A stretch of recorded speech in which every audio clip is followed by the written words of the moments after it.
கிறிஸ்துவில் பிரியமானவர்களே, இந்த நாளுக்கான மாலை நேர மன்னா அப்போஸ்தலனாகிய பவுல் ரோமருக்கு எழுதின நிருபம் 6ஆம் அதிகாரம் 10வது வசனம். ரோமர் 6:10, ரோமன் 6:10. அவர் மரித்தது பாவத்துக்கென்று ஒரு தரம் மரித்தார். அவர் பிழைத்திருக்கிறது தேவனுக்கென்று பிழைத்திருக்கிறார். அதாவது கர்த்தராகிய இயேசு கிறிஸ்துவனுடைய மரணம் என்ன ஒரே ஒரு தடவை தான். அதாவது என்ன, இயேசு கிறிஸ்துவனுடைய மரணத்தினுடைய நோக்கம் என்ன, அவருடைய உயிர்த்தெழுதலினுடைய நோக்கம் என்ன என்பதை மிக தெளிவாக காட்டுகிறார். என்ன, இயேசு கிறிஸ்து பாவத்துக்கு மரித்தாரு, ஆனால் அவர் பாவம் பண்ணலை. அதாவது பாவத்துக்கென்று மரித்தார், ஆனால் அவர் பாவம் பண்ணலை. எதுக்காக? பாவத்தினுடைய வல்லமையும் அது மனித குலத்தின் மேல் வைத்திருந்த ஆளுகையும் முறிப்பதற்காக. அப்போ அவருடைய மரணம் ஒரு முறை தான், திரும்ப செய்ய வேண்டிய அவசியமே இல்லை. இப்போ அவர் உயிர் தெழுந்து முழுமையாக நித்திய காலத்திற்கும் தேவனுக்கென்று வாழ்ந்து கொண்டிருக்கிறார். ஏன்னா அந்த வாழ்க்கை வாழ்வதற்காகத்தான் நம்ம இங்கே இருக்கிறோம்.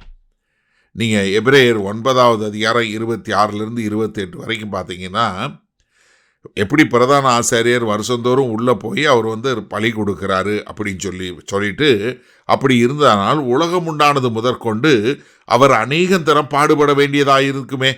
அப்படி அல்ல, அவர் தம்மை தாமே பலியிடுகிறதுனாலே பாவங்களை நீக்கும் பொருட்டாக இந்த கடைசி காலத்தில் ஒரே தரம் வெளிப்பட்டார். அன்றியும் ஒரே தரம் மரிப்பதும் பின்பு நியாய தீர்ப்படைவதும் மனுஷனுக்கு நியமிக்கப்பட்டிருக்கிறதே. கிறிஸ்துவும் அநேகருடைய பாவங்களை சுமந்து தீர்க்கும்படிக்கு ஒரே தரம் பலியிடப்பட்டு தமக்காக காத்து கொண்டிருக்கிறவர்களுக்கு ரட்சிப்பை அருளும்படி இரண்டாம் தரம் பாவம் இல்லாமல் தரிசனமாவார். அப்போ தடவை இயேசு கிறிஸ்து மரணமானது ஒரே ஒரு முறை. அது என்ன, முழுமையானது. அது திரும்ப பட வேண்டிய அவசியமே இல்லை. அப்போ இயேசு கிறிஸ்து என்ன பண்ணாரு? பாவத்தினுடைய வல்லமையை முறித்தாரு. அது அவருக்கு மாத்திரமல்ல, இந்த செய்தியை பிரசங்கிக்கிற எனக்கும் கேட்டுக்கொண்டிருக்கிற உங்களுக்கும். பேதுரு எழுதும்போது 1 பேதுரு 3:18 எழுதும்போது என்ன எழுதுறாரு? ஏனெனில் கிறிஸ்துவும் நம்மை தேவனிடத்தில் சேர்க்கும்படி அநீதியுள்ளவர்களுக்கு பதிலாக நீதியுள்ளவராய் பாவங்களின் நிமித்தம் ஒரே தரம் பாடுபட்டார். அவர் மாம்சத்திலே கொலையுண்டு ஆவியிலே உயிர்ப்பிக்கப்பட்டார். இப்ப என்ன, அவர் புது வாழ்க்கை என்ன? கர்த்தருடைய அவருடைய உயிர்த்தெழுந்த வாழ்க்கை எதற்காக? கர்த்தருடைய மகிமைக்காக, கர்த்தருடைய நோக்கத்திற்காக, கர்த்தருடைய நீதிக்காக. அதனால தான் நம்ம கர்த்தராய் தேவனுடைய குமாரனுக்கென்று நம்ம நீதியுள்ளவர்களாய் பிழைக்கும்படி.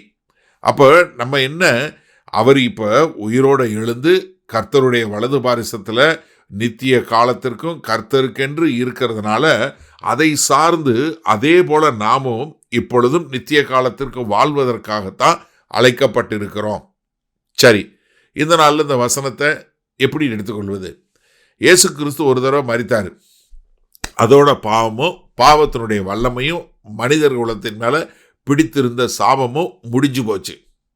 இப்போ அவருடைய வாழ்க்கை நமக்கு எதை காட்டுதுன்னா, நம்ம இந்த விடுதலையையும் இந்த நோக்கத்தையும் புரிந்தவர்களாய் நம்ம வாழக்கூடியதாக நம்ம வாழ்க்கை இருக்கணும். ஏன்னா இப்போ நீங்கள்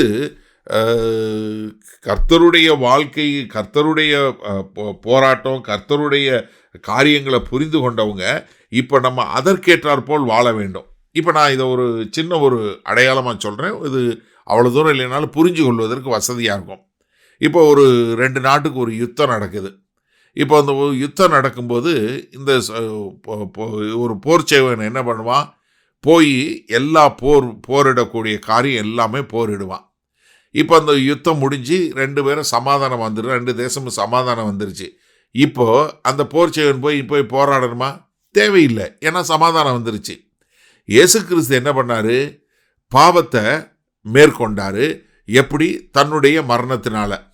அந்த மரணத்தினால மேற்கொண்டு அந்த பாவத்திலிருந்து நமக்கு விடுதலையை கொடுத்துட்டாரு. இப்போ நம்ம போய் மறுபடியும் பாவத்தோட போராட வேண்டியதில்லை. ஏன்னா நமக்கு தேவன் மூலம், இயேசு கிறிஸ்து மூலம் நமக்கு சமாதானம் வந்துருச்சு. இப்போ நம்ம எப்படி வாழ போகிறோம்? கர்த்தருடைய மகிமைக்கென்று. ஏன்னா என்ன, பாவம் மேற்கொள்ளப்பட்டு விட்டது. அப்போ நம்முடைய வாழ்க்கை, வாழுகிற வாழ்க்கை எப்படி இருக்கணும்? நம்ம அன்றாடம் நம்ம செய்யக்கூடிய ஒவ்வொரு காரியமும், நம்ம டெய்லி சாய்ஸஸ் இருக்கு பாருங்க, அது எல்லாமே கர்த்தருக்கென்று இருக்க வேண்டும். அப்பதான் நம்மளுடைய வாழ்க்கை எப்படி இருக்கும்? மரணத்தை ஜெயித்ததாக, நம்ம பழைய காரியங்கள் எல்லாம் மேற்கொண்டதாக, ஒரு புதிய ஜீவனுள்ள ஒரு வாழ்க்கையாக இருக்கும். அப்போ நம்ம வாழும்போது கர்த்தருக்கென்று வாழக்கூடிய மக்களாய் வாழ்வதற்காகத்தான் இயேசு கிறிஸ்து மரித்தார், பிழைத்தும் இருக்கிறார். ஆமென். மகா கிருபையும் இரக்கம் நிறைந்த எங்கள் அன்பின் தகப்பனே, இந்த அருமையான நல்ல நாளுக்காய் நன்றி. இது அந்த நல்ல நாளிலும் ஆண்டவரே, நாங்கள் கர்த்தராகிய இயேசு கிறிஸ்து எப்படி பாவத்துக்கென்று ஒரு தரம் மரித்து இன்றைக்கு தேவனுக்கென்று பிழைத்திருக்கிறாரோ, அவரை சார்ந்திருக்கிற நாங்களும் அப்படியே வாழ்வதற்கு எங்களை முழுமையாய் ஒப்புக் கொடுக்கிறோம். மீட்பெரும் இரட்சகருமாகிய இயேசு கிறிஸ்துவின் மூலம் பிதாவே, ஆமேன். கர்த்தர் உங்களை ஆசீர்வதிப்பாராக. நாளை காலை தினசரி தியானத்தில் சந்திப்போம். Good night.